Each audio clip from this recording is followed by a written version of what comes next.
Nesse vídeo vamos falar do inverno. Não só do inverno feminino, mas também do inverno masculino. Eu vou focar mais no inverno masculino porque nós vamos tratar de conceitos como hipergamia, como desindustrialização, revolução tecnológica, automação. Tudo isso está conectado tanto na questão masculina quanto na feminina, o que levou à hipergamia, o aumento das exigências e a maior inserção da mulher no mercado de trabalho, o que é muito bom. O problema é que o lado masculino ficou defasado em relação ao lado feminino. Eu peguei eu estou elaborando esse vídeo agora com base em outro vídeo que fala sobre mitos da Red Pill, que eu vou colocar aqui na descrição. Acho muito interessante. Recomendo que vocês assistam também esse vídeo. Eu sou Renan Ribeiro, sejam todos bem-vindos ao nosso canal. Sou PhD, mestre em administração, engenheiro, professor com mais de 20 anos de experiência na área de ensino e auditoria, com vários livros, artigos publicados, participação em congressos nacionais e internacionais, MBAs e pós-graduações. O assunto de hoje é sobre a hipergamia, é sobre o inverno.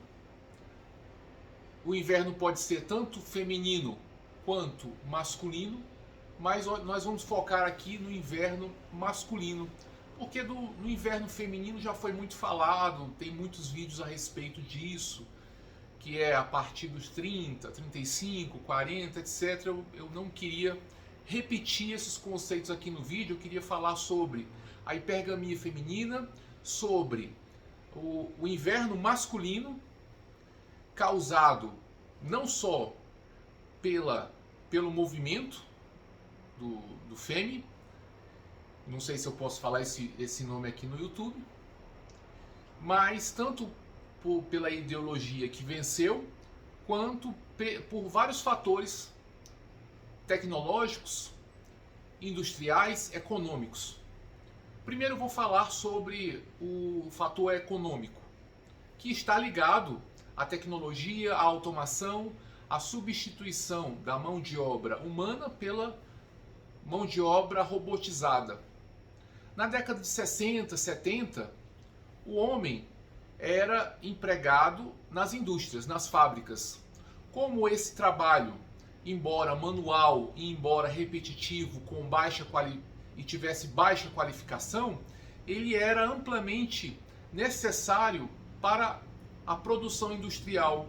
Então o homem, ele ocupava essas posições nas fábricas, nas indústrias automotivas, nas indústrias de equipamento pesado, de máquinas, etc. Como havia baixa automação naquela época e você tinha um modelo fordista, embora você tivesse uma pessoa muito especializada em, por exemplo, fazer dois pontos de solda em uma porta de um carro, ele ia fazer sempre a mesma coisa, fazia 2 pontos de solda, era uma solda específica, exigia uma mão de obra especializada, embora aquele trabalho em si fosse repetitivo, ele não ia ficar a vida toda lá, ele precisava de uma formação técnica, mas ele precisava mexer com as mãos e mexer com força. É tanto que o Ryan Santos, em alguns vídeos, ele fala de seja pedreiro, mexa com coisas manuais, ele tem razão. O que a gente percebe ao viajar pelo mundo, ao viver em outros países, é esse mesmo fenômeno. É difícil você contratar um pedreiro, é difícil você contratar um encanador, é difícil você contratar um eletricista. Tanto é que um eletricista nos Estados Unidos, ele tem uma vida razoavelmente confortável, ele ganha dinheiro, ele faz viagens. Eu, inclusive, conheço um desses caras que é uma pessoa, né, um eletricista, um técnico, e que tanto no Brasil como lá fora há esse preconceito da mão de obra braçal, de mexer, mas você vai percebendo que hoje em dia, para o homem, as profissões que mais dão retorno, que dão status profissional, sempre foram aquelas relacionadas a habilidades manuais.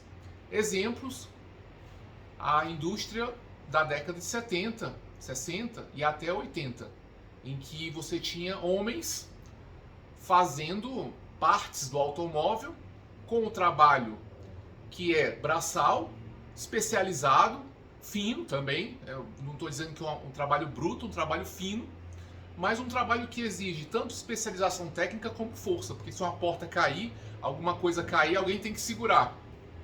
Só um exemplo. Hoje em dia, quem consegue mais ou menos ter uma vantagem no mercado masculino é o dentista, que ele é um artesão, ele mexe com as mãos, um trabalho muito especializado. É o cirurgião, é o médico, pessoas que têm um conhecimento técnico, têm que lidar com habilidades técnicas, mas também têm que lidar com força, com postura, com coisas manuais e técnicas ao mesmo tempo. Então perceba que os homens que lidavam com as habilidades manuais e com força e com conhecimento técnico eram aqueles que mais conseguiam ter sucesso no mercado de relacionamentos, no mercado de trabalho. Uma coisa é consequência da outra. E o que eu quero dizer, né, com a desindustrialização brasileira e com a desindustrialização dos países do Ocidente em favor da China, os empregos migraram para a China.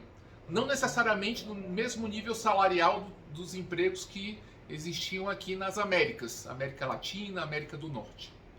Mas eles foram subtraídos das Américas e da Europa Ocidental para a China, para a Ásia. Então houve esse deslocamento. E com a desindustrialização, o homem médio perdeu seu emprego na indústria e teve que concorrer com as mulheres nas vagas remanescentes do setor de serviços. E teve que competir, né, com a mão de obra feminina. E isso tanto diminuiu a renda do homem médio, como acirrou a concorrência, aumentou a igualdade de gêneros e como, no geral, na teoria, né, de uma forma abstrata, a mulher tende a ser hipergâmica, ela não se atrai pelo cara que vai ganhar a mesma coisa ou menos do que ela, porque ela tem condição nesse setor de serviços de competir de igual para igual com o homem. O que diferencia o homem no mercado de trabalho é justamente, historicamente a gente tem observado no século XX e no século XXI, é essa condição de mexer com habilidades técnicas, com as mãos e com força ao mesmo tempo. Esse combo, ele faz com que o homem seja diferenciado. Então é bom o homem sempre buscar profissões que exijam algum grau de manualização, um trabalho artesanal, porque a indústria até a década de 70, ela era artesanal. Você fazia de forma padronizada, de forma disciplinada, com estudo de tempos e movimentos, mas era tudo feito de uma forma artesanal. Você precisava fazer aquela solda manualmente, fazer um corte manualmente. Era tudo mais ou menos, era padronizado, mas era manual, era um trabalho de artesão. Então um homem que mexe com o artesanato, entre aspas, e eu falei aí nas fábricas, na indústria automobilística, no dentista, no médico, no eletricista. O que essas profissões têm em comum? Elas dão um bom rendimento, dão um bom retorno, não são diretamente ligadas ao setor de serviços. O dentista é serviço, o médico é serviço, mas você tem um componente aí de artesanato. Tem mulheres dentistas? Tem cirurgiãs dentistas? Tem. Mas o que acontece?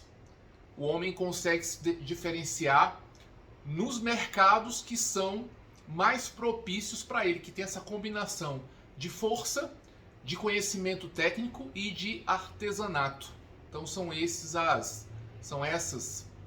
as habilidades, os diferenciais do homem, que é o que ele tem perdido ao longo do tempo com a desindustrialização.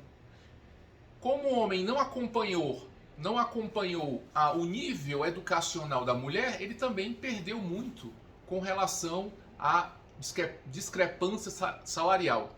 Então não é questão da mulher ascender no mercado de trabalho, é porque o homem também foi para trás. Então, com essa combinação, você tem muitas mulheres bem-sucedidas que continuam hipergâmicas, que continuam esperando pelo príncipe encantado, alguém que seja no nível mais alto do que elas, mas em conta da desindustrialização, por conta da falta de especialização desses homens, o nível do homem ficou aqui embaixo e o das mulheres ficou aqui em cima.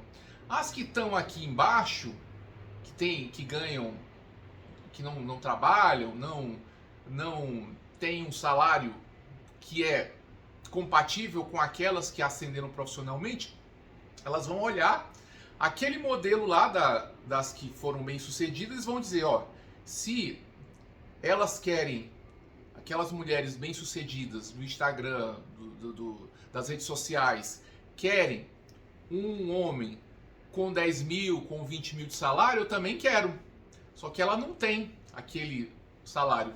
Então, além disso, você ainda tem a influência das redes sociais para tornar mais grave, para tornar mais difícil essa dinâmica dos relacionamentos, em que você tem uma hipergamia que aumentou muito por conta dos fatores econômicos, dos fatores industriais, dos fatores tecnológicos. Hoje em dia as fábricas são totalmente automatizadas, a produção é toda feita por robôs, de forma padronizada, de forma sistematizada, e o homem ficou fora desses postos de trabalho, amargando empregos no setor de serviços, empregos muitas vezes uberizados, precarizados, enquanto muitas mulheres conseguiram investir na sua educação, na sua carreira, ocupando serviços, ocupando posições no setor de serviços, e quando o homem vai concorrer com essa mulher no setor de serviços, ela não quer esse homem que está em pé de igualdade com ela quer um homem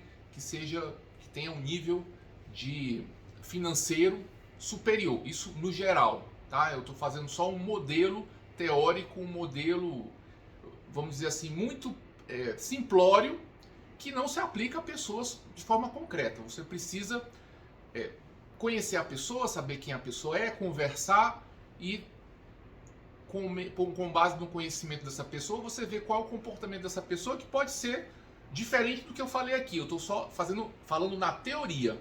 Eu estou fazendo uma generalização. Quando eu digo que estou generalizando, eu não estou colocando no caso concreto. Estou colocando um modelo abstrato, um modelo teórico, que não se aplica ao caso real, porque eu não conheço as pessoas.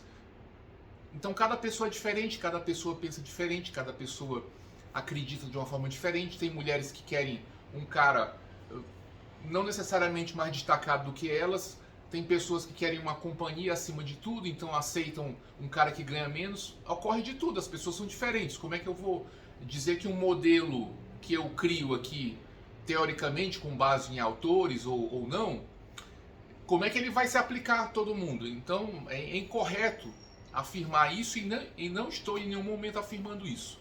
Mas o vídeo é esse, é uma reflexão sobre a questão do inverno masculino, e aí isso também causa um inverno feminino, porque a quantidade de homens disponíveis no patamar que as mulheres de hoje em dia querem é muito pequeno, então isso também gera um inverno feminino. Então o inverno feminino é consequência do inverno masculino, mas eu quis explicar mais detidamente o inverno masculino. É isso, gente, um abraço, até nosso próximo vídeo, tchau, tchau. E não esqueça de se inscrever, curtir, comentar no canal, porque você aumenta o engajamento e faz com que meu vídeo ganhe mais importância e o YouTube possa distribuí-lo para mais e mais pessoas. Tchau, tchau.